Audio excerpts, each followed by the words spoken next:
Dans le contexte économique actuel plutôt tendu, le promoteur Carrère a clôturé l'année 2022 de façon optimiste, ambitionnant de maintenir la même volumétrie d'affaires en 2023. Les grands entretiens, un podcast Imo Week. Nous parlons de tout cela et notamment du fait de vouloir et de pouvoir maintenir le nombre de livraisons et le nombre de lots en matière foncière sur cette année. Nous en parlons avec Frédéric Danet, directeur national du développement du groupe Carrère. Dans un premier temps, Frédéric Danet nous parle des bons résultats du groupe sur l'année 2022. Oui, 2022 a été effectivement une bonne année. C'est une année où nous avons pu déjà livrer plus de 1550 logements sur tout le territoire au travers de 22 opérations. Assurer le lancement opérationnel d'un volume à peu près équivalent autour de 1000 logements également sur toute la France. C'est une année où nous avons également pu assurer une maîtrise foncière, préparer évidemment, garantir l'avenir de plus de 3000 logements. Et puis enfin, c'est une année où nous avons déposé un volume important de permis équivalent à 1500 logements. 700 sont d'ores et déjà obtenus. J'ai envie de dire, si 2022 n'avait pas connu une fin d'année agitée commercialement qui effectivement inquiète toute la profession aujourd'hui, ça aurait été une très très bonne année. Alors 2023, puisqu'on y est depuis quelque temps déjà, ce sont aussi 2 nouveaux axes de développement pour le groupe Carrère. Alors d'abord, c'est important, vous ouvrez une direction régionale Grand Est, avec quelle ambition ? Oui, notre ambition en fait c'est de poursuivre ce que nous avions déjà un petit peu débuté de par nos positions parisiennes, franciliennes, puisque nous avons d'ores et déjà 2 opérations en cours, une sur Nancy qui va être prochainement livrée, ainsi qu'une sur Maxéville en banlieue nancéenne. Notre volonté, c'est vraiment nous asseoir et pérenniser une activité sur ce territoire-là où nous n'étions pas présents. C'est une région pour laquelle nous sommes en confiance puisqu'elle ressemble aux régions comme Hauts-de-France ou Normandie, où ce sont 2 places fortes pour Carrère.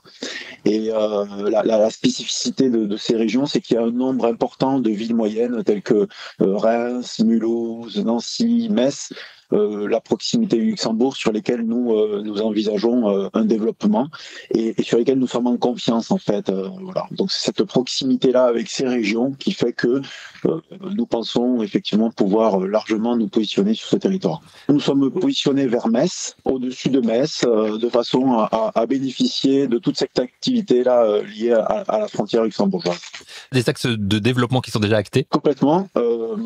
Nous avons aujourd'hui 3 ou 4 opérations qui sont en cours de développement sur cet axe-là, principalement aujourd'hui avec des partenaires bailleurs sociaux, avec qui nous souhaitons multiplier les partenariats. Autre axe de développement pour le groupe Carrère, le programme IFPark ou IFPark, je ne sais pas comment il faut le prononcer. De quoi s'agit-il exactement et à qui s'adresse ce programme ? Alors effectivement, l'immobilier d'entreprise en général prend une part de plus en plus importante au sein du groupe Carrère, qui est issu à la base du résidentiel. Effectivement, la promotion en immobilier d'entreprise ainsi que les positions que nous avons au travers de notre foncière, Carrère REM, nous amène sur ce domaine d'activité que l'immobilier d'entreprise. IFPark, c'est un concept de locaux d'activité modulaires que nous implantons sur les principales métropoles régionales.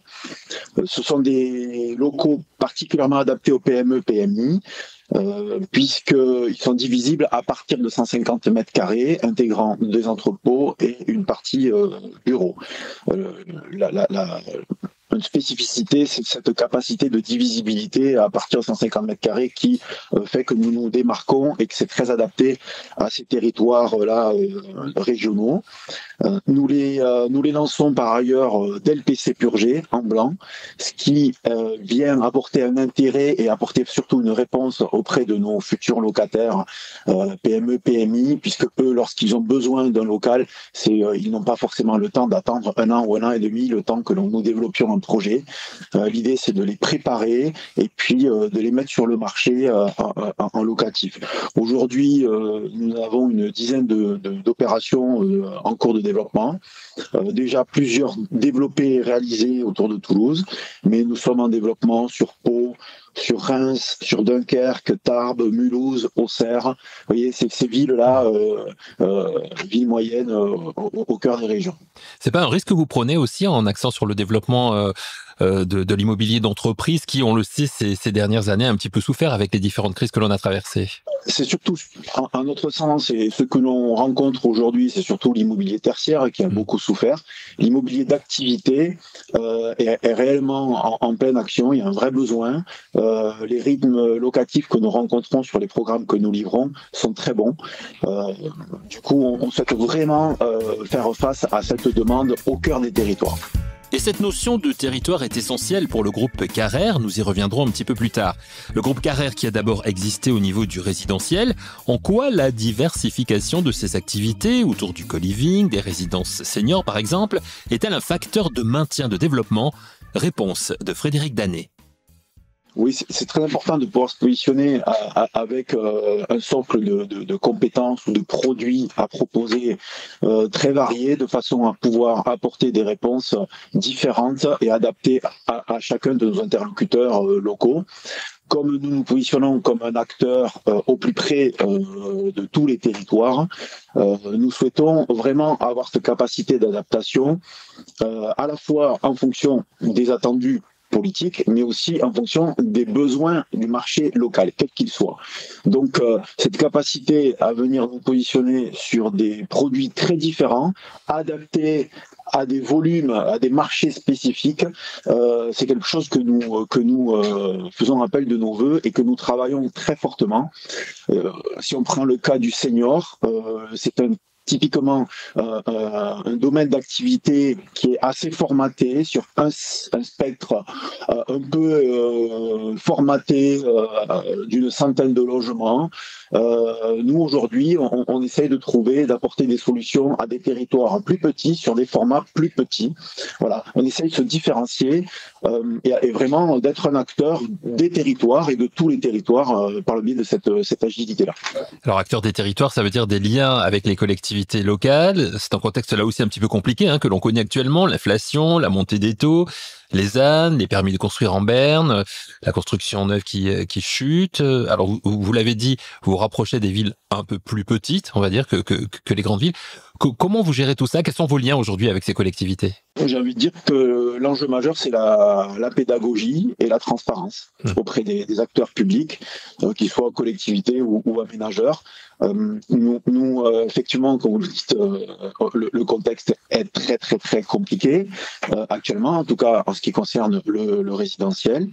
Déjà, on avait eu un impact post-Covid avec l'inflation liée aux coûts construction, la pression sur les matériaux, etc. L'inflation aussi législative, suite aux normes qui impactent notre métier, la RE 2020, l'impact sur le Pinel+, la ZAN qui va arriver, tous ces aspects-là génèrent une croissance de nos prix de vente mécanique parce que le coût construction que nous rencontrons évolue. Autant vous dire que l'arrivée malheureuse des impacts liés à l'invasion de l'Ukraine ont accompagné en plus un impact sur nos clients, une baisse claire de la confiance des ménages. Ils se voient moins aujourd'hui investir sur les 20 prochaines années. Une capacité des banques à les accompagner beaucoup plus faible. Une hausse des taux qui grève largement la capacité d'investissement des ménages. Donc tout ça fait que nous sommes dans un contexte compliqué. Les collectivités, pour revenir à votre question, nous sommes dans l'obligation de leur tenir un discours vérité. Donc, et j'ai envie de dire, nous sommes obligatoirement dans la nécessité d'être dans ce discours-là. Sinon, il n'y a pas de possibilité. Donc, on essaie de co-construire des solutions programmatiques qui nous permettent, par le biais programmatique pour aller chercher des ventes diversifiées, qui nous permettent le plus possible, enfin en tout cas on l'espère, tendre vers les pré-commercialisations nécessaires et donc pouvoir lancer les opérations au plus vite. Donc vous l'avez dit, information, pédagogie auprès des élus, auprès des collectivités. On l'a vu lors du dernier MIPIM au mois de mars, là il y a peu de temps, il y a une grosse opération de séduction auprès des élus aussi, ça en fait partie aussi, c'est-à-dire qu'il faut aller se vendre entre guillemets. C'est un peu effectivement la période est complexe puisqu'effectivement un groupe comme Carrère est toujours en développement, toujours et en ce moment on est en train de faire un peu le grand écart, savoir à gérer la difficulté actuelle et or les programmes que nous développons aujourd'hui, on sait qu'ils seront mis sur le marché d'ici 1 an et demi, 2 ans. On ne connaît pas malheureusement, et tant mieux aujourd'hui à la limite, on ne connaît pas quel sera le marché dans 2 ans. Donc un groupe comme le nôtre se doit d'avancer et effectivement, on doit toujours aller voir les collectivités.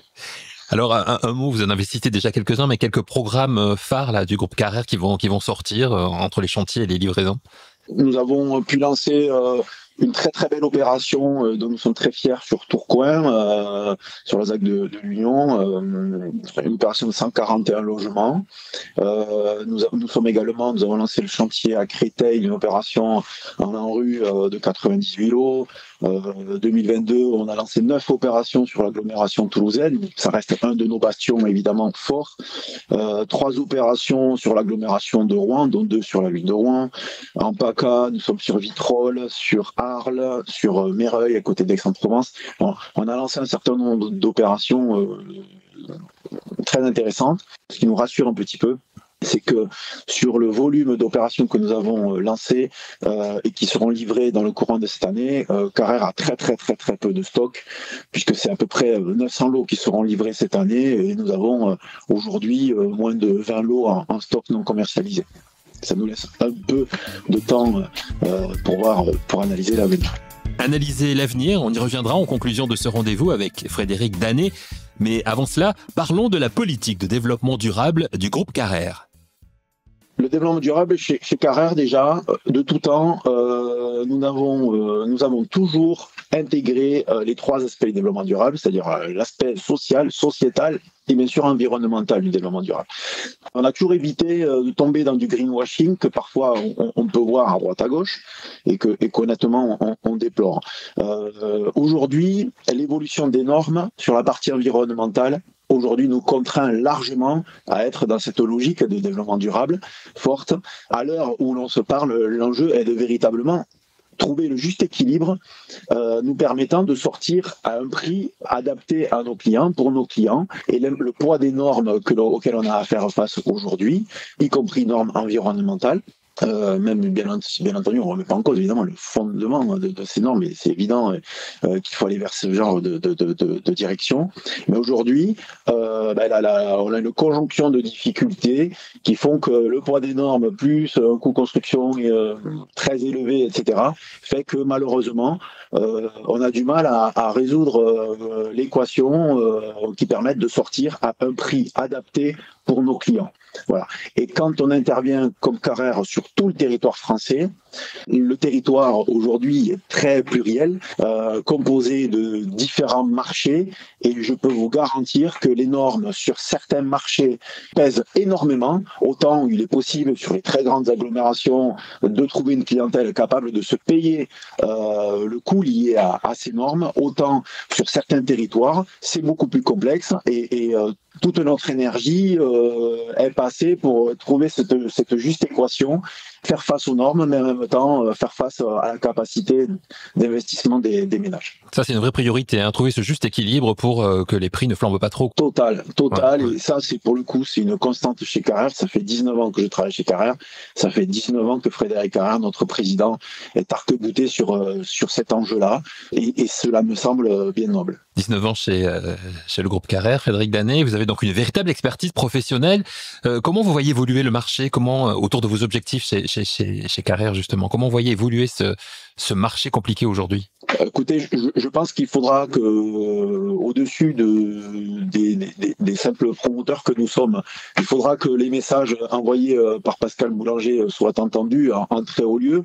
Pascal Boulanger, le président de la FPI, hein, Fédération des promoteurs immobiliers. Tout à fait.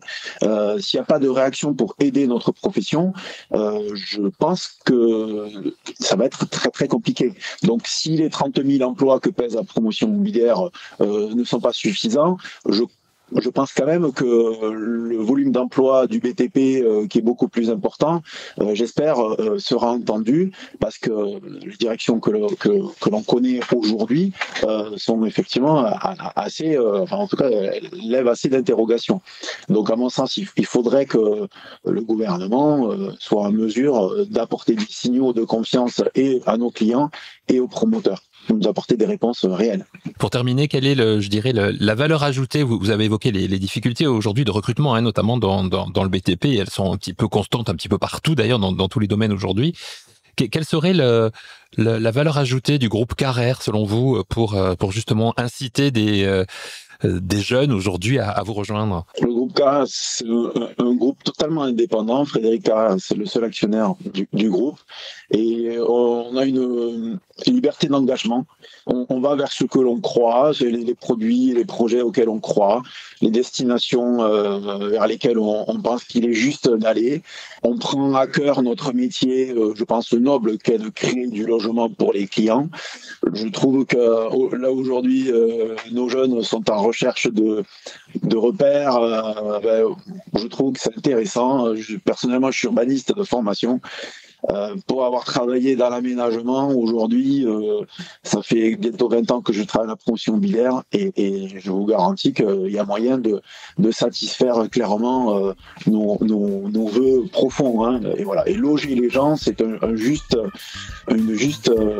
récompense quand on œuvre au quotidien, quoi. Le logement qui est bien sûr l'un des besoins fondamentaux de tous les êtres humains. Merci à Frédéric Danet, directeur national du développement du groupe Carrère, pour son analyse du marché et ses précisions sur les projets et les ambitions du groupe. Merci à vous d'avoir suivi cette émission et rendez-vous au plus vite pour un nouvel épisode de Les grands entretiens, un podcast Imo Week.